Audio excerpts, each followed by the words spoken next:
için, under the chairmanship of the Assembly of the Republic of Indonesia and Ankara Hacı Bayram University Application and Research Center for Asia Studies.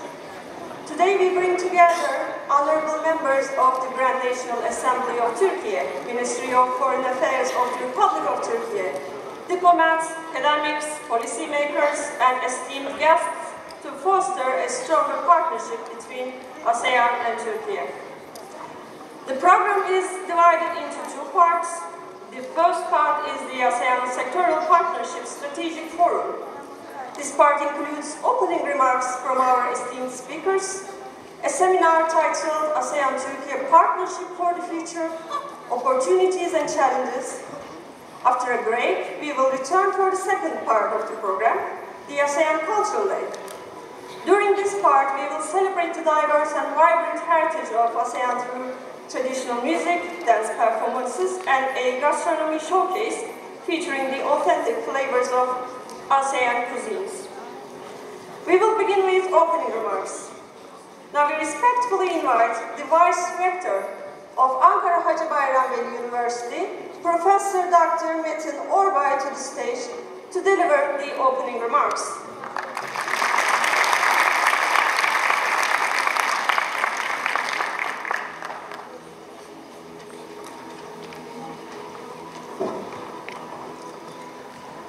Good morning, dear Excellency, distinguished guests, and dear participants.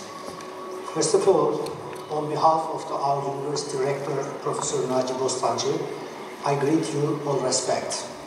Today, we are together as special programs to discuss the future and current status and future opportunities between ASEAN countries and Turkey. As Ankara Hacı Bayram University, we are very happy to take part in this type of organization. I'm a full physics professor and very aware of the issue, but when look at this conference hall, I think that I'm United Nations Annual Assembly. So while I have this type of opportunity, I want to give brief and short information about my university. When you look at the slide, you will see our university established in 2018. Maybe you can think that it is a very young university. It is true, it's very young, but it's very old. Because in 2018, Higher Education Council decided to divide into two parts. The most oldest and famous university, Gazi University, two parts. One part is based on medicine and engineering. This part continue Gazi University, and second part, especially focused on social science, continue Ankara Hacı Bayram University. Today, we have 10 different faculties: Faculty of Law, Faculty of Finance, Faculty of Tourism, Faculty of Lecturer, like this, and 3 vocational high schools, and 1 institute. Our institute may be the biggest institute in the Turkish higher education systems. Every year, 1,000 master and PhD students graduated our institute. We have over 30,000 students and 1,200 academic staff, which one maybe 30% of them full professor. So we are in a good position in the center of the Turkey. And we have, before coming there, I checked the number of the international student numbers, maybe 1,000 over students. But unfortunately, I said ambassador of the Indonesia, the ASEAN students, number of the ASEAN students is very limited because we have 1 Philippines, 1 Cambodia, 14 Indonesian students. I believe that this type of opportunity will give us new chance to increasing the number of the international students. We want to increase the international students number, quality and quantity balance.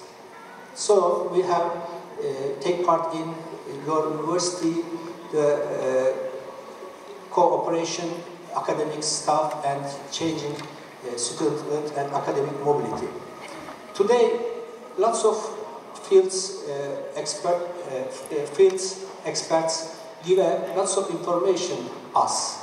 And I say that I'm a physics professor, but now in this century we are living and we are seeing that the global center of gravity is changing, shifting from west to east.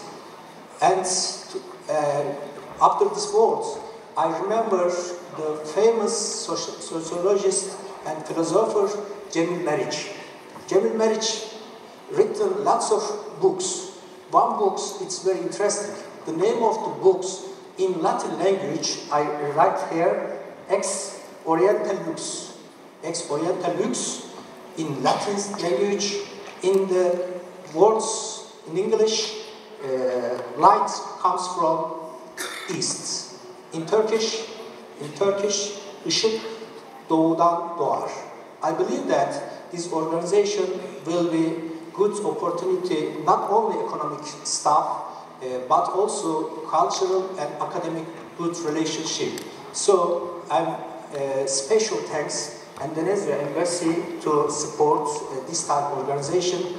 I believe that it will be very successful, and at the end of my speech, that I'm very happy with you.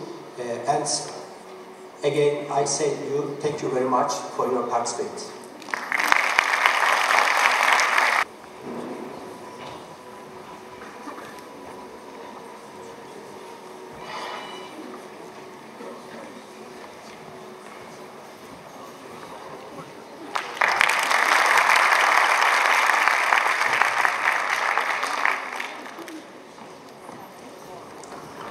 Bismillahirrahmanirrahim. Assalamualaikum warahmatullahi wabarakatuh. Good morning all. Marhaba. Members of Turkish Grand National Assembly, member of ASEAN Interparliamentary Group, my brother Honorable Usman Bey, Madam Muzayin, and my brothers as well, Murad Bey. Thank you very much for supporting us. Ambassador Esra, my sister, Director General for Asia Pacific, Ministry of Foreign Affairs of Turkey. Coach Professor Dr. Mitino Bey, Vice Rector. We noted the numbers of ASEAN students here in this university are still limited. We are confident after this event it will increase significantly, inshallah. Of course, all ASEAN ambassadors, other ambassadors, so ambassadors of Australia, Rwanda, and Moldova, thank you very much for coming and supporting us. Distinguished panelists, distinguished guests, ladies and gentlemen. So let me first express my appreciation to Ankara Hacı Bayram University for graciously co-hosting today's strategic forum, followed by the ASEAN Culture Day. My appreciation also extends to the Foreign Ministry of Turkey and all ASEAN ambassadors in Ankara for their excellent collaboration, which has made this event a reality. This collective effort is a manifestation of our grand strategy to put ASEAN in the radar screen of Turkey. I also welcome all of you, friends of ASEAN, to this strategic forum. Excellencies, ladies and gentlemen, our shared future is facing unprecedented challenges. The theme of our forum, ASEAN-Türkiye, a partnership for the future, is not only timely but also very relevant. Today, wars are raging across the globe, fueled by geopolitical rivalries. The race for critical resources intensified, setting the stage for future conflict. Climate change continued to affect millions of lives and threaten the very survival of small island countries. At the same time, the existing global governance is in a poor shape, unfit to address current challenges. Ordinary citizens across the globe now echo what leaders hesitate to admit: the current system of global governance is failing.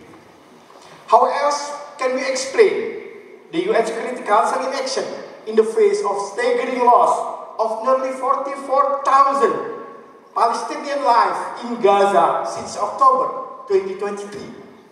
The Bretton Woods institution, symbol of a bygone era, have failed to deliver prosperity for all. If we stay idle, the global governance might crumble, ushering in an age of chaos, where might eclipse right and disorder reign supreme.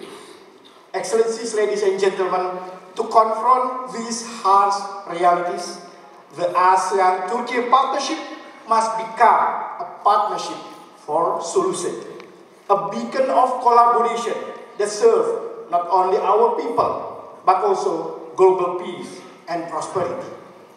The ASEAN-Türkiye partnership must deliver tangible benefits to the peoples of both regions, built on mutual respect and designed to deliver shared prosperity. Our partnership must also tackle urgent global challenges such as energy security. In a world caught between economic ambition and climate imperative, ASEAN and Turkey hold unique potential to harmonize these competing demands. Together, we can become an engine for energy transition, guided by Turkey's National Energy Plan and ASEAN Energy Outlook. Through this shared vision, we can develop and share green technology that nurture economies while safeguarding our planet. Another pressing global issue is food security. With the global population projected to reach 10 billion by 2050, food scarcity could become a source of conflict. ASEAN-Turkey must rise to this challenge by adopting smart farming technologies to boost yield and minimize waste. Our partnership must also tackle widespread economic inequality. Inequality show instability and fuel unrest. ASEAN-Turkey collaboration must chart both solutions, promoting digitalization by furthering access to digital infrastructure and literacy, which would unlock opportunities for millions. And embracing industrial downstreaming enable nations to sustainably benefit from their own resources to bring added value to their economies. Turkey and ASEAN must ensure that developing countries have similar right to grow and develop and become developed countries as well. No countries can dictate other and say our standard is better than yours. Excellencies, ladies and gentlemen, the ambition of our partnership must also extend beyond our border to benefit the broader global community of nations. The dysfunction of current global order demand alternative solutions.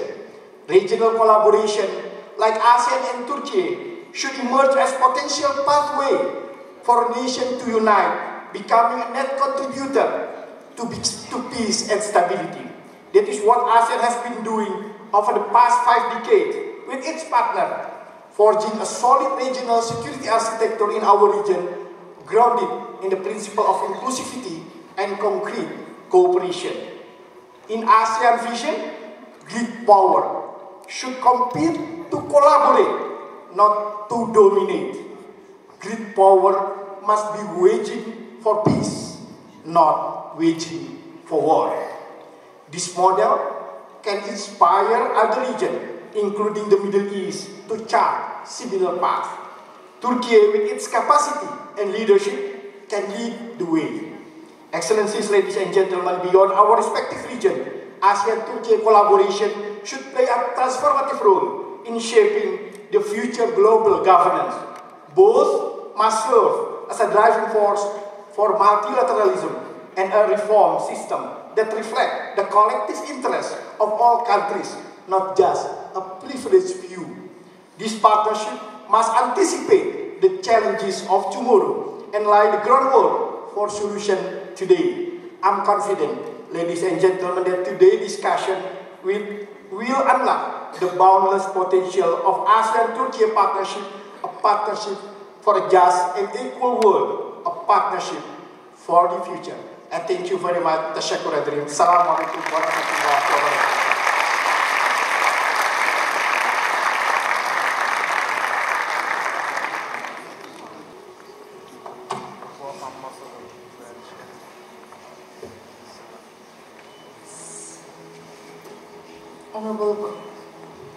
Honorable Vice Rector Metin Orbay, His Excellency Ambassador Ahmad Rizal Purnama, Honorable Members of our Parliament, Excellencies, ladies and gentlemen, good morning.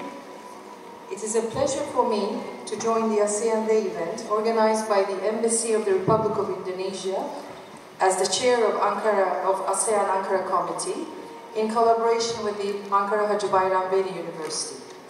Our Deputy Foreign Minister, His Excellency Mr. Burhanettin Duran, despite his wish, could not make it today due to his last-minute changes in his program. He has sent his greetings and good wishes for a fruitful forum. For more than half a century, the Association for Southeast Asian Nations, commonly known as ASEAN, has been recognized for its contributions to peace, stability, and prosperity in Southeast Asia. Turkey values the central role ASEAN plays in Southeast Asia and regards ASEAN and its member states as key dialogue partners in the region. With this understanding, we have placed ASEAN and its member states at the strategic center of our Asia Anew initiative. Our bilateral relations with the ASEAN member states, as well as our institutional ties with ASEAN, is characterized by mutual respect, trust, and understanding. In fact, our ties with ASEAN dates back to 1999. However, since our sectoral dialogue partnership in 2017, the momentum has constantly been on an upward trend. The growing importance of Turkey and ASEAN as major regional actors and economic powerhouses in their respective regions compels a strategic and future-looking approach to our collaboration. With this perspective, we are ready to upgrade our relations with ASEAN to a higher level and consequently apply for a dialogue partnership this year. We believe that deeper dialogue between Turkey and ASEAN will benefit both sides. Excellencies, ladies and gentlemen, we have been engaging our national stakeholders to increase collaboration with ASEAN on various dimensions. To this end, we are working hand in hand with our universities, academia, business circles, and civil society to raise mutual awareness and spread the spirit of cooperation between Turkey and ASEAN. Today's event, in fact, is a testimony to this increased interest. We hope that with the establishment of an ASEAN Center in Ankara, academic and think tank interaction, as well as student exchanges, will be further enhanced and encouraged. We also advocate stronger business interaction and look forward to new economic opportunities. Exploring the potential in different sectors, including science and technology, artificial intelligence, health, tourism, energy, infrastructure, and the like, will open new horizons for cooperation. Enhanced institutional, cultural, human, and economic connectivity will gradually bring our regions closer. Parliamentary diplomacy will also contribute to closer ties. All these will prepare the ground for our strengthened partnership for the future. With these remarks, I would like to thank and congratulate the Ankara Hacı Bayram University, the chair of the ASEAN Ankara Committee, and all those who have contributed to the organization of this important and timely event. I am confident that the strategic forum, which will follow the opening session, will bring new thoughts and contribute to better understanding the challenges, but more than that, the opportunities which stand in front of Turkey-ASEAN partnership. Thank you.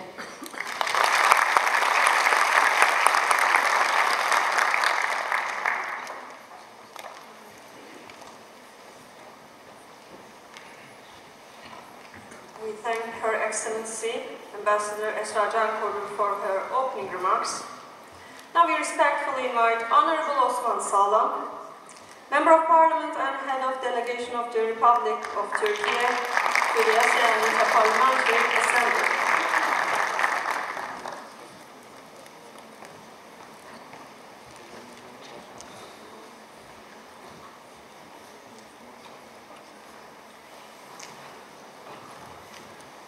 Değerli katılımcılar, bugün burada ASEAN Parlamentolar Arası Atölyesi ve Türkiye'nin bu platformdaki rolü üzerine konuşmak benim için büyük bir memnuniyet kaynağıdır.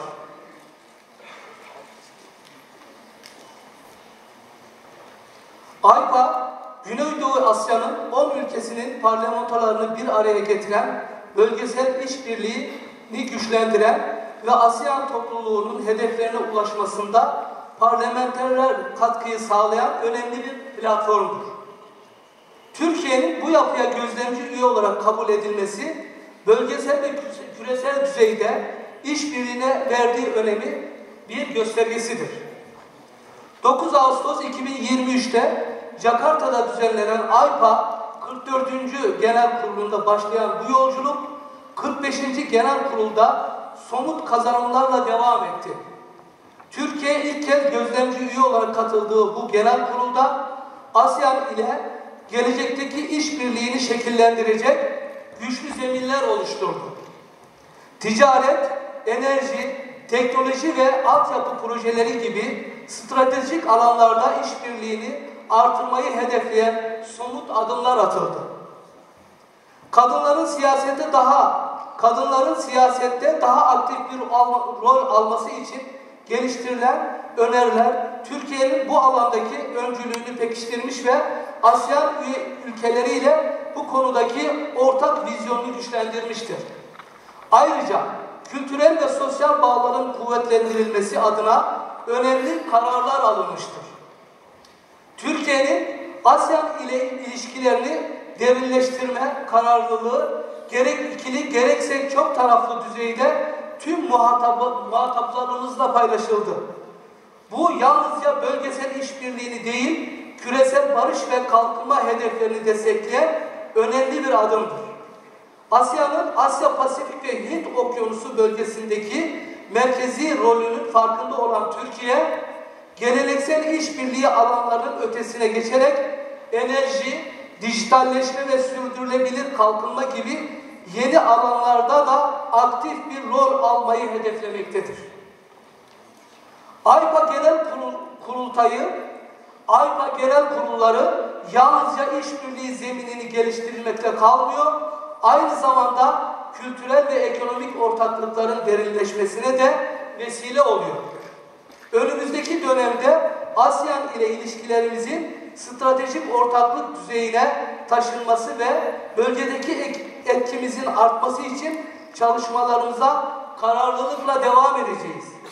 Bu süreçte akademik çevrelerin katkısı büyük önem taşıyor. Siz değerli katılımcıların ASEAN-Türkiye ilişkileri üzerine yapacağı araştırmalar bu ortaklığın teorik ve pratik düzeyde daha da güçlenmesine yardımcı olacaktır. Bu vesileyle ASEAN ile kurduğumuz bu güçlü bağların bölgemiz ve dünya için daha parlak bir geleceğin ve barışın kapılarını aralayacağına inanıyorum.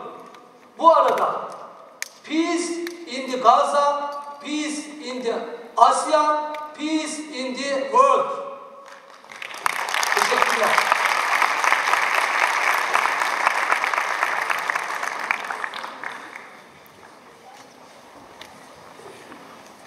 Thank Honorable Osman Sağlam for his opening remarks. Now we will move on with the photo session. We kindly invite our protocol members and panelists to the stage for a family photo. Thank you.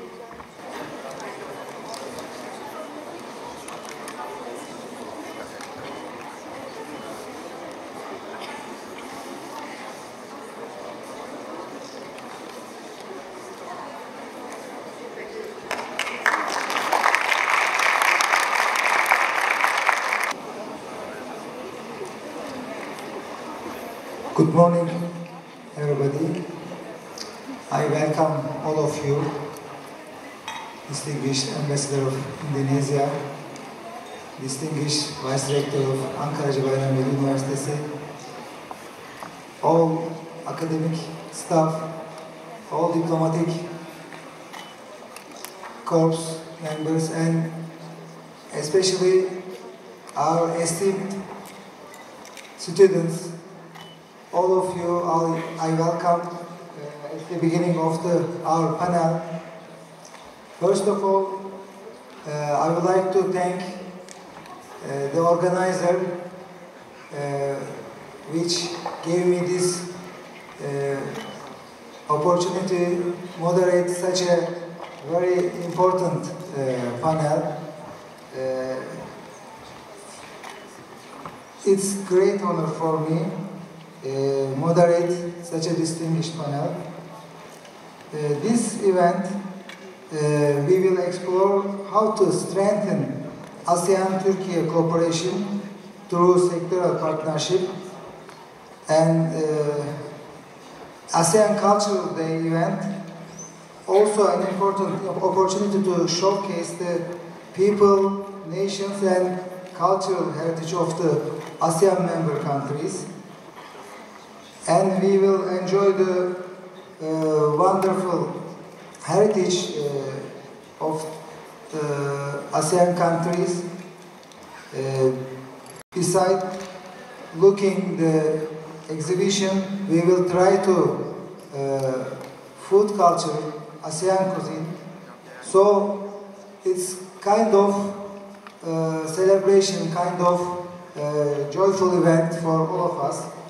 But in our panel, we will try to understand how a lot of potential of cooperation between ASEAN and Turkey in terms of trade, investment, tourism, natural resources, digital technologies, transport, and people-to-people exchanges. So this event also particularly significant as it marks ASEAN-Türkiye a partnership for the future, laying the important groundwork for the closer economic cooperation. And I believe our panelists will emphasize, but shortly I will try to explain how important ASEAN for Turkey. ASEAN is emerging as a key partner and powerhouse in the global economy.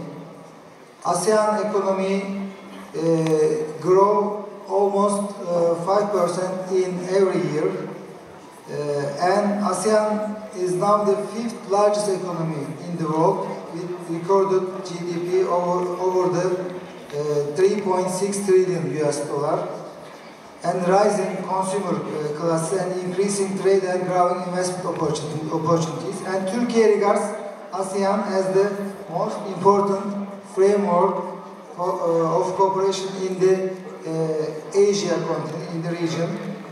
So, first of all, I would like to give floor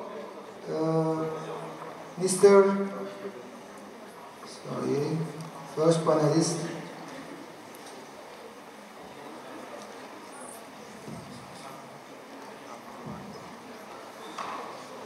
Dr. Philip Vermonte. Is from Center for Strategic and International Studies from Indonesia. Please, Mr. Philip.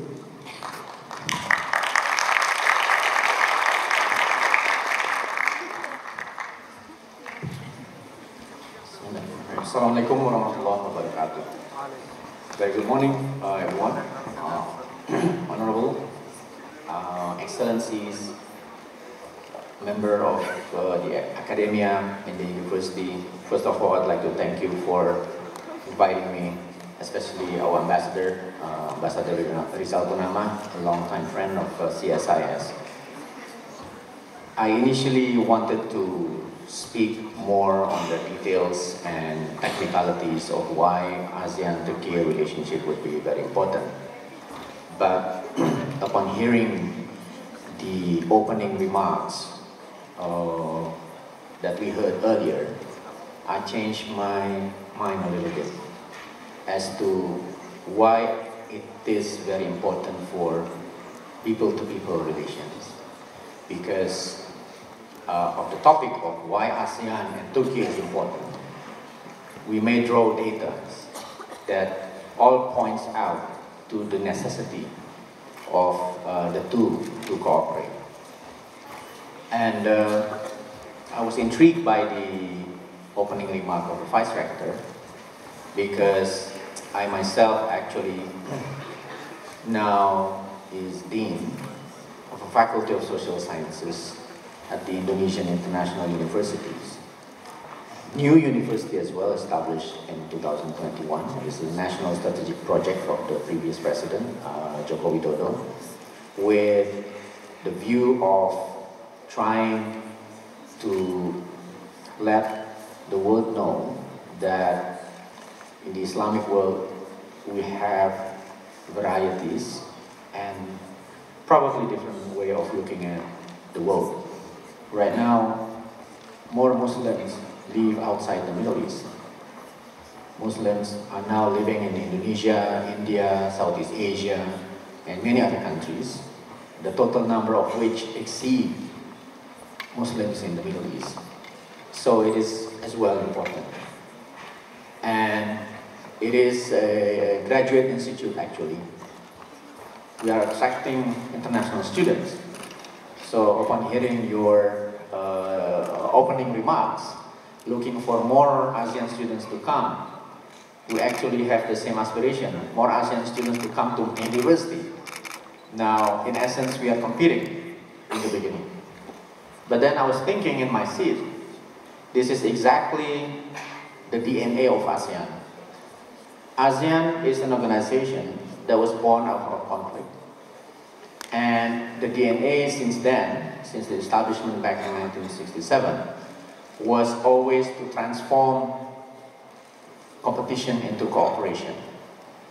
And that is something that probably most Western observers, partners, even ASEAN dialogue partners from Western countries, from Europe and so on, sometimes they have not passionate enough to see how ASEAN evolved and the processes with ASEAN that might frustrate many dialogue partners. But in my view, right now ASEAN is probably the only well-functioning regional organization in the world that deliver many initiatives in terms of the economy, trade, and others.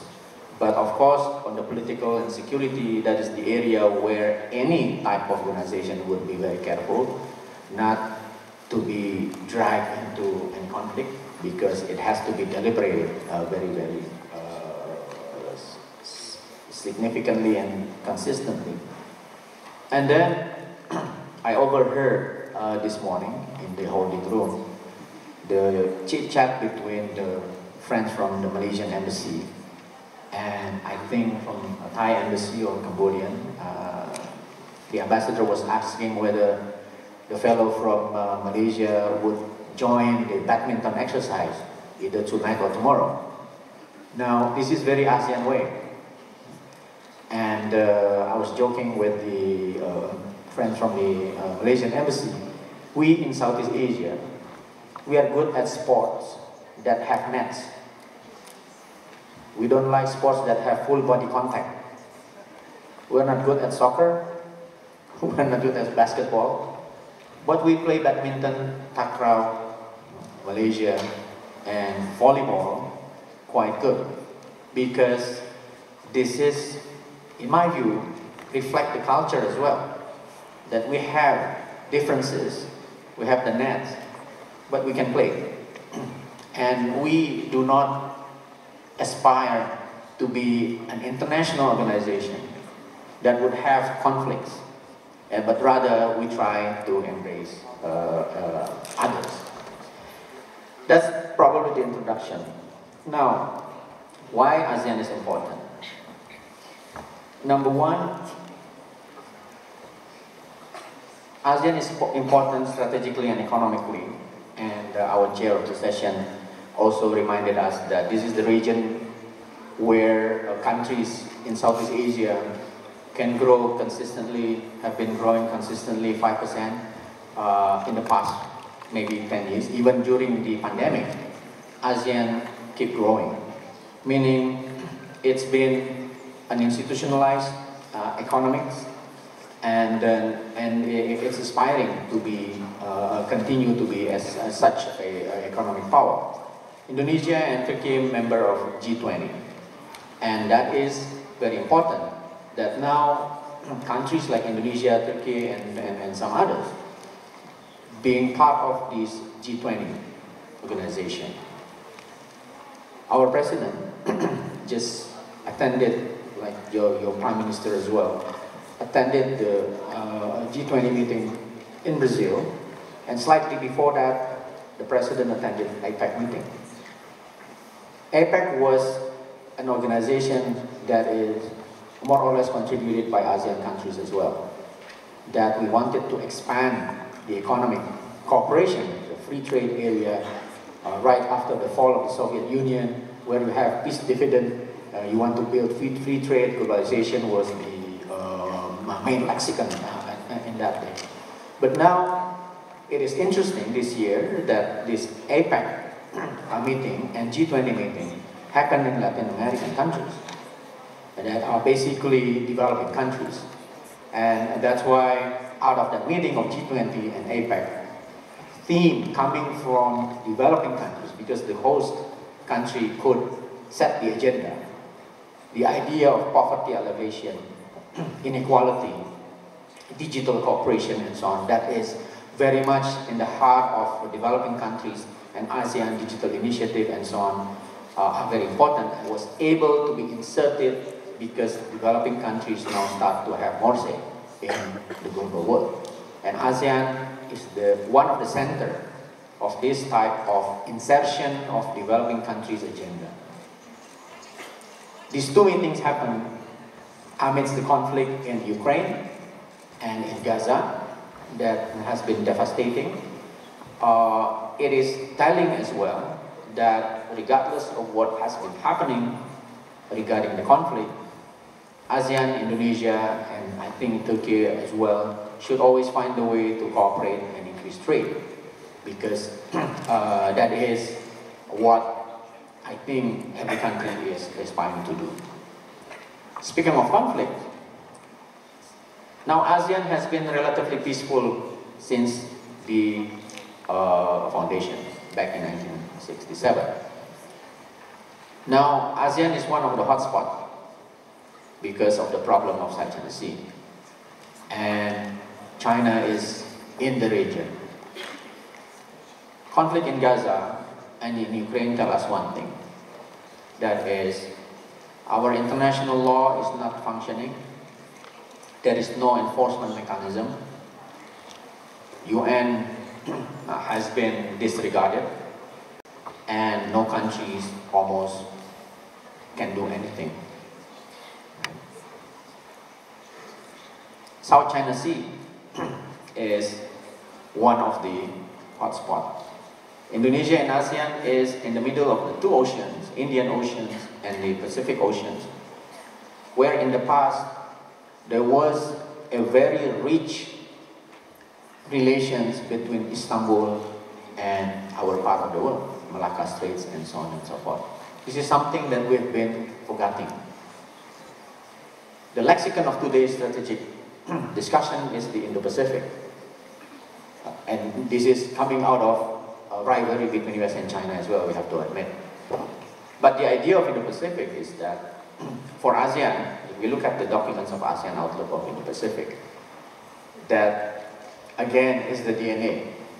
This the document of ASEAN Outlook on the Pacific identify areas of cooperation, while countries outside Southeast Asia that formulated their policies on Indo-Pacific, they are mostly talking about potential conflicts, while we are trying to transform it because we want to remain an autonomous region, although we have dialogue partners with various countries, the US included, China, and so on, and I hope Turkey will soon as well be full dialogue partners of ASEAN.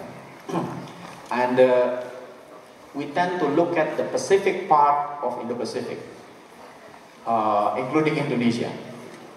We are not really paying attention, investing on the Indo part, that is the Indian Ocean, through which relation with Turkey, Africa, South Asia can be, I think, fully materialized. And this is something probably Indonesia and Turkey and Australia can do something, because Indonesia, Australia, member of MICTA, and then as well Indonesia and Australia is a member of the Organization of the Indian Ocean.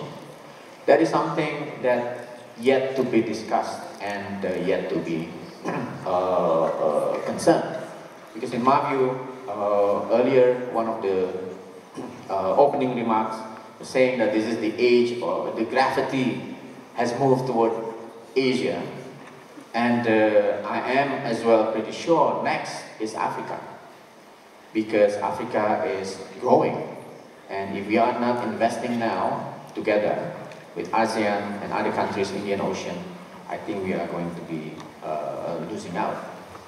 Secondly, people-to-people relations is important, because in the past, many misunderstandings between ASEAN and the major powers happened because of this misunderstanding. Right now, people are debating about Chinese investment across the globe and so on that would create debt trap and so on. People in Southeast Asia remember, I think very vividly, back in the early 70s when Japan, out of Second World War, then grew very fast and became an economic powerhouse in the 60s already. And the 70s, Japanese investment went everywhere in Southeast Asia. We were flushed by Japanese investment. And at that time, it was met with opposition because people misunderstood. Even there was riot in Jakarta, massive riot, opposing Japanese investment in 1974. And there was riot as well in KL, opposing Japanese investment, and in Bangkok. Now, the Japanese was very quickly realized what the problem is. The problem was there was not enough understanding of how local government operates, how culture operates. And Fukuda Doctrine that came out in 1976 fixed that. This doctrine put emphasis on the importance of cultural relations. And since then on, Japan set up the Japan Foundation and so on that do cultural programs and so many initiatives that would trigger more people-to-people relations. And now Japan is one of the most loved countries by Indonesians. And since then, investment from Japan comes very easily and very productively in the spirit of cooperation and collaboration. And China, I think, is yet to learn. But I believe eventually China would learn. This has been done by previous major powers, that they eventually invest, because the spirit should not be to monopolize and to one-sided cooperation, but it's rather more on the cooperation, which is the spirit of ASEAN forever. Thirdly, I think when it comes to ASEAN-Türkiye relation, there are areas that have been identified by the Joint Committee. And you can put everything under the sun, digital, climate, and so on and so forth. But I think there are now area of cooperation that we need to do, not because we want to, but we have to. That is climate change related. issues. It's not because we just want it, but it's because the imperative of the challenge that we all have faced. Climate-related disasters have been more frequently occurring in Indonesia, in Southeast Asia, and so on. And both Turkey and Indonesia, I think we are disaster-prone countries as well. In the past, if it is not climate, it is earthquake and other kind of disasters. And this area requires cooperation. And Turkey, I think, has an advantage, technologically more advanced in terms of tackling the scientific part of climate disasters and experience as well. And Indonesia and ASEAN has mechanism on this.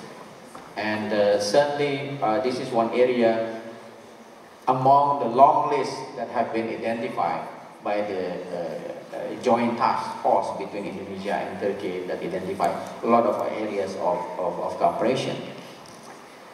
In relation to that area of sustainable development is as well something green transition, energy transition to more a greener economy or blue economy. Both countries, both entities, ASEAN and Turkey, are aspiring to. Now, what are the opportunities? Number one, this is an exciting time in Southeast Asia because we have young population. For example, in Indonesia and I think in the Philippines, based on the statistical data, most of the people in Southeast Asia are under 40 years old. They are creative, vibrant, and have different worldview. Of course, then digital and climate are their concerns. And this is something in terms of productivity would be contributed very highly in the development of Southeast Asia, which will benefit Turkey eventually as well. And then another excitement is that there are new governments in Southeast Asia. We have new president in Indonesia. In Malaysia, just elected last year. Thailand has new government. Philippines, same thing. So this, I think, the opportunity to get fresh look at cooperation between ASEAN and Turkey. Next year, as Malaysia will be the chair of ASEAN, and then Indonesia, I think, after 2 years or 3 years, will take the chairmanship of ASEAN, being the ASEAN Secretary General as well. Now, hopefully, that Indonesia and Malaysia and successive chair of ASEAN would be very much in the same interest of having Turkey to become full dialogue partners of ASEAN. Right now, it is still at the stage of sectoral dialogue partners, which is something that has been needs to be go through. But bear with us in ASEAN, because as I mentioned earlier, this is an organization that is different from other organizations. If you are comparing with EU is a sovereignty reducing body. They are giving up their sovereignty to a higher organization. And that's why sometimes they can be more quick in initiative. But ASEAN is, in a way, sovereignty enhancing organization that will respect the sovereignty, non-interference principle, and decision must be done through consensus. There are, of course, more pros and cons of this, but without that kind of arrangement, of course, ASEAN needs a lot of homework to be done, given the new challenges that we are facing, that we need to move faster and quicker. But then that helped ASEAN to exist in the past 3 or 4 decades. You could not imagine Southeast Asia without ASEAN. And sometimes this is what people misunderstood about ASEAN. The slowness actually contribute to more understanding between ASEAN and its dialogue partners. I think I should end there, and then I'll look forward for Q&A. Thank you very much. Assalamualaikum warahmatullahi wabarakatuh.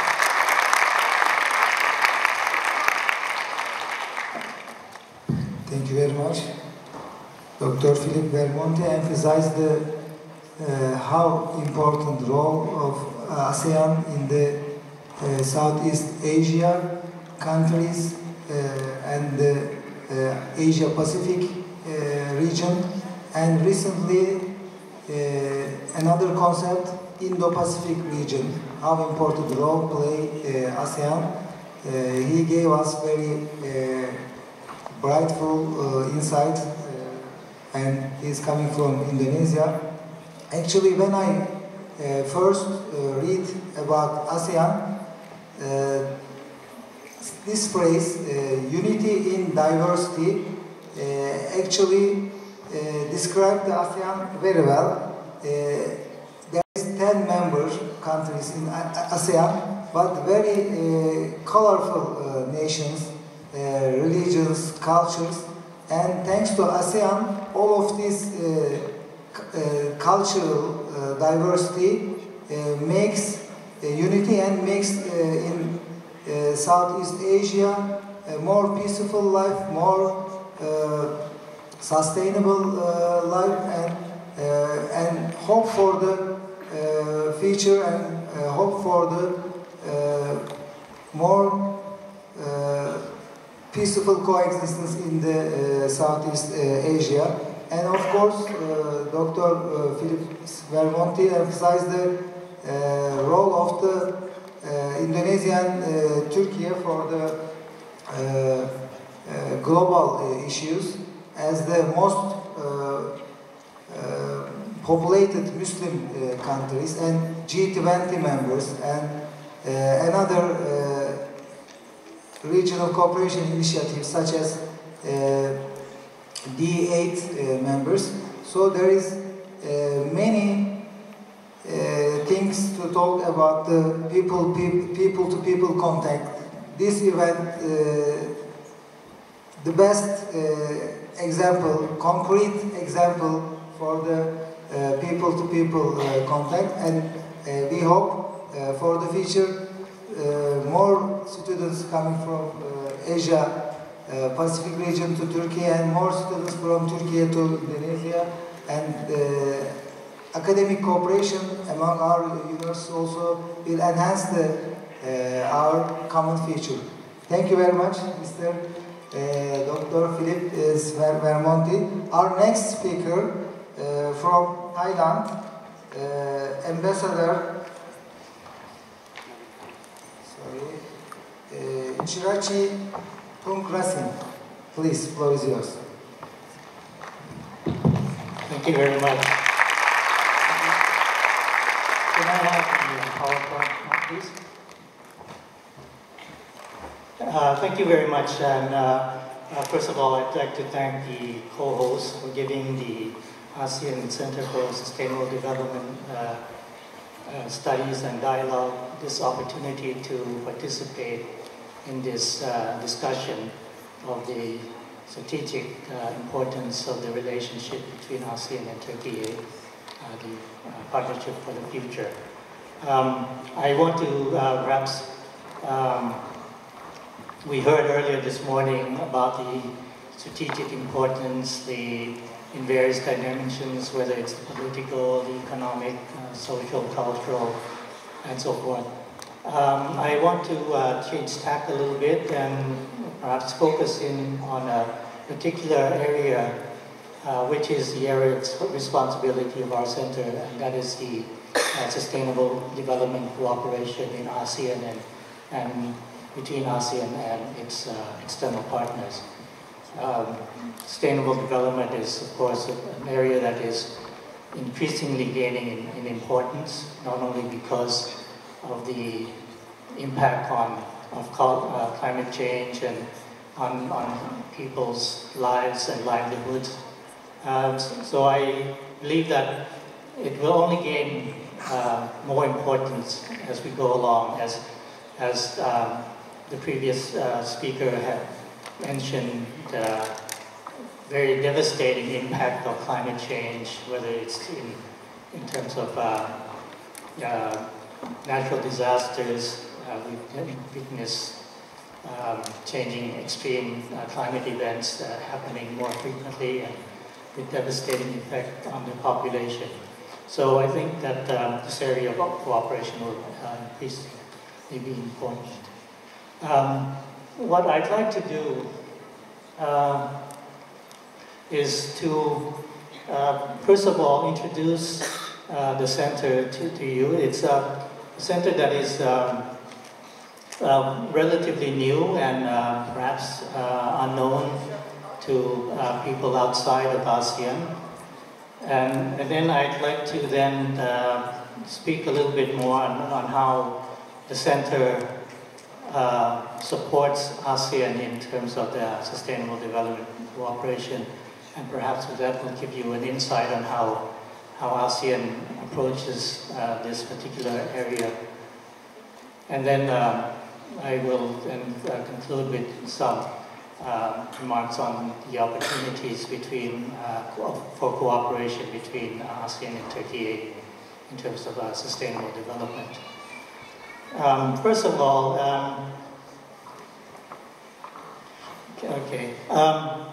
the center was established in 2019, which is the result of a project between ASEAN, the ASEAN Secretariat, the United Nations, and Thailand as the ASEAN Coordinator for Sustainable Development Cooperation. And they produced a report which identified areas of cooperation, but also it identified a flagship project in terms of developing or establishing the center as a platform, as a vehicle for pursuing and facilitating sustainable development cooperation in ASEAN. Now, the way that the center works is that it aims to promote research and capacity building on specific issues of interest to ASEAN on sustainable development. And the other part is to support dialogue within ASEAN and between ASEAN and its external partners on sustainable development. We work to promote sustainable development cooperation using a cross-cutting approach, which is basically to fill in the gaps and to bridge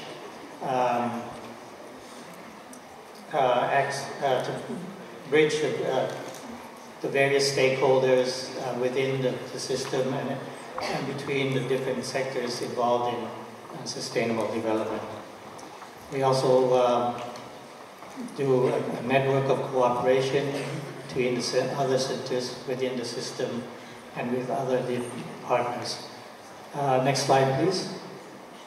Now, what I mentioned earlier about the areas of work, this report identified 5 priority areas, which is commonly known as the Complementarities Initiative. These areas of cooperation are basically areas in which ASEAN, the United Nations, identified as areas that have commonalities or complementarities between the ASEAN Community Vision 2025 and the UN 2030 Agenda for the SDGs. So you see here 5 areas, which is infrastructure connectivity, poverty eradication, sustainable consumption and production, resilience, and sustainable management of natural resources. The illustration there shows the interrelationship with the SDGs. Of course, this is just a few examples because there are many more SDGs that are involved. Now, one of the intentions of coming up with these priority areas is to help ASEAN member states to simultaneously pursue the two agendas of the UN agenda as well as the as the ASEAN Vision 2025, and therefore achieve the SDGs more quickly. Now, next slide, please. Unfortunately, next slide, please. Unfortunately, the figures show that ASEAN has not been doing very well in terms of pursuing this complementarities initiative. As you can see, none of the 5 priority areas is on track, and in fact, we are very much behind. A lot of this is, of course, due to many of the challenges each of the ASEAN member states face in terms of resources and so forth. But also one of the factors that affected it was the COVID-19 pandemic, which pushed back some of the gains that had been made earlier and consequently had delayed many of the work on the complementarities initiative. Next slide, please. Now, this is another snapshot of how ASEAN is doing in terms of the SDGs. And again, unfortunately, we're not doing very well. In some cases, there's been some progress, others less so, and in some cases we have actually regressed. So it's been a rather mixed record in terms of trying to reach the targets. And this really follows the trend of most of the Asia Pacific. So according to UN SCAP estimates, we are not on, at this current pace, we will not achieve the SDGs until 2062, which is about 32 years behind schedule. Now, having said that, I just want to say that ASEAN has a very extensive program of work on sustainable development. Next slide, please. On the role of middle power, if you will, if I may use the term. I think that is the way to go, in my view. Very much.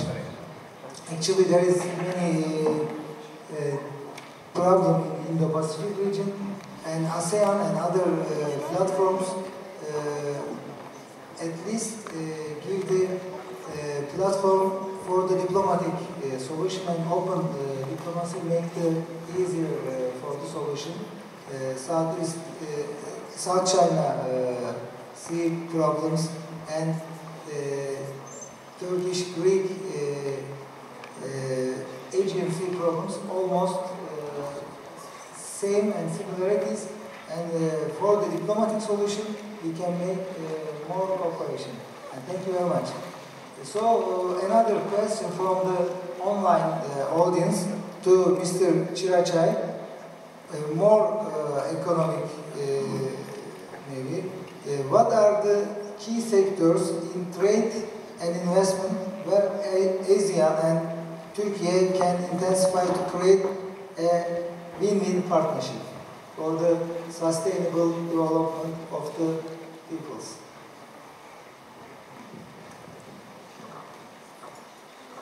I think that certainly trade and economic relations is an important dimension of the relationship between ASEAN and Turkey. And I think to increase its relevance and its importance, we perhaps need to look at the sustainability of the trade and let's see how the actual trade can complement and supplement each other, and how it can do the sustainable in a sustainable way. I think that certain sectors of the trade perhaps may need to be looked at in terms of whether the actual trade that is being done at the moment can be improved on to make it more sustainable and more efficient in the long run. So I think that's something that needs to be looked at carefully in the future. Thank you very much. In your presentation, you emphasized the connectivity between among the ASEAN countries and between the ASEAN region and Turkey. So if we enforce the connectivity in physically and in non-physically people to people, I hope we can achieve the sustainable development goals. And of course, business also very important and make more convenient atmosphere for the business. It depends on the transport infrastructure. It takes so much investment, and for the common investment also we would like to we would have to work together. Thank you very much. And the next and last question to Dr. Ali Yıldız. You told about the cooperation pillars, but what specific goals should ASEAN and Turkey set to ensure mutual beneficial cooperation in the future? More concrete. Okay. Thank you, Mr. Chair. Actually, the most concrete, proposal will be in line with our title today, to transform the existing relations between Turkey and ASEAN into a strategic partnership, I may say, with a solid and resilient foundation. And the most important thing here is to develop a comprehensive strategy. So we have like political, security, economic, and socio-cultural realms, but one may not say that, okay, one is more important than the other is less important. So we have to, develop a strategy to, handle those issues in a comprehensive manner. And the second, I think, important point is, to address these issues in a holistic, way. Of course, we have some good bilateral relations between Turkey and some members of the ASEAN countries. But the most, important, issue here is to develop a holistic approach. Like as an ASEAN, you have to act collectively, and you have to, develop strategies in a collective manner, to address our relations. I think this way we can, achieve our targets more easily. Very much. Actually, this event, as an academic part, as a strategic forum, is coming to close. But after lunch, there will be more interesting, more colorful concert, exhibition, and some other cultural practices. So such a rich content, I think, very good example for our futures, for future ASEAN and Turkey cooperation. So I would like to, after these people meet and they get agreed, all the work is started, and I believe this is the very good start, very good result. But there is a question from our students. So, sorry. Thank you. My name is Sıla. I'm an international relations student at Ankara Hacı Bayram University. Our precious guests, welcome our university. Also, I have special thanks to your sensitivity about the climate change. Thank you. My question is about the cultural diplomacy. In terms of increasing cultural diplomacy and cooperation, is it possible to increase the dialogue of young people from ASEAN and Türkiye and involve them in decision-making process? Thank you. So, maybe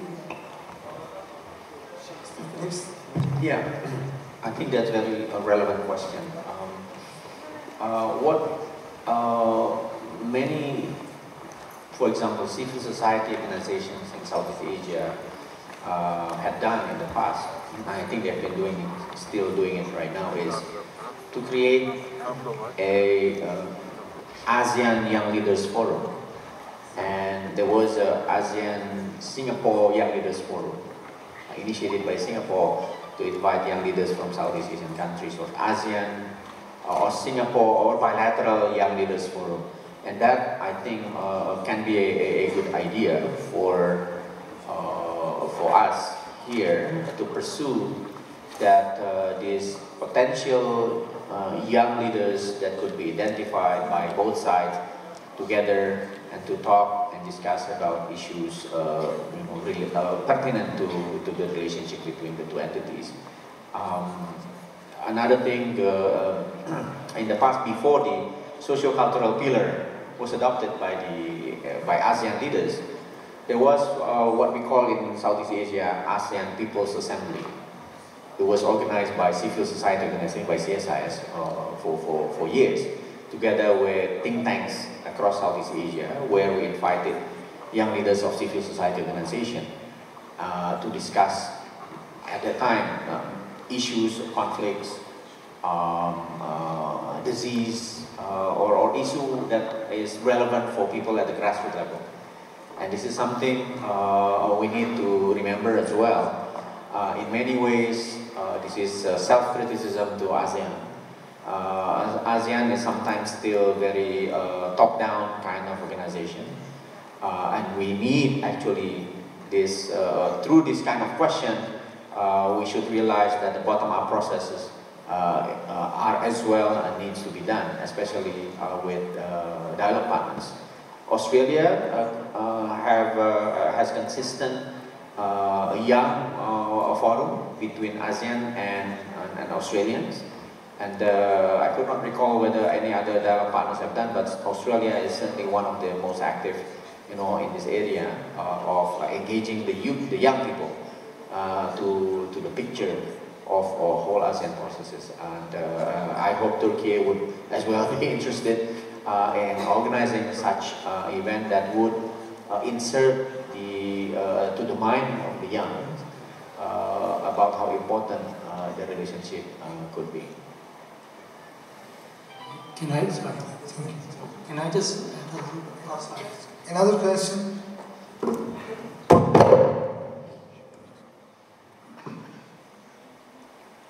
I would like to thank all the participants for the informative panel. I'm Seda Osmanlı. I'm a PhD candidate in Ankara Hacı Bayram University, International Relations Department. And I have two questions to Dr. Felix Vermonte. My research area is Chinese foreign policy. China and Indonesia signed an agreement on green energy and technology in November. And the President of Indonesia, Prabowo Subianto, made his first visit to China. In this context, what would you like to say about China and Indonesia relations? And my second question is, how would you assess Indonesia's interest in joining BRICS? Terima kasih. Thank you. Know much closer their culture and their diversity. So thank you again and have a nice lunch. We thank our panelists and moderator. And this concludes the ASEAN Strategic Forum, the first part of our program. We will have a break now, as Professor Dr. Purtash kindly reminded us. And during the break, we invite you to explore the foyer area where you can enjoy traditional flavors of ASEAN cuisines and experience their cultures through interactive workshops. We kindly remind you to return at 2 p.m. It's 2 p.m. for the commencement of the ASEAN Cultural Day. Then we will celebrate the culture through traditional music. Recording stopped. We thank you for your participation. Bon appétit.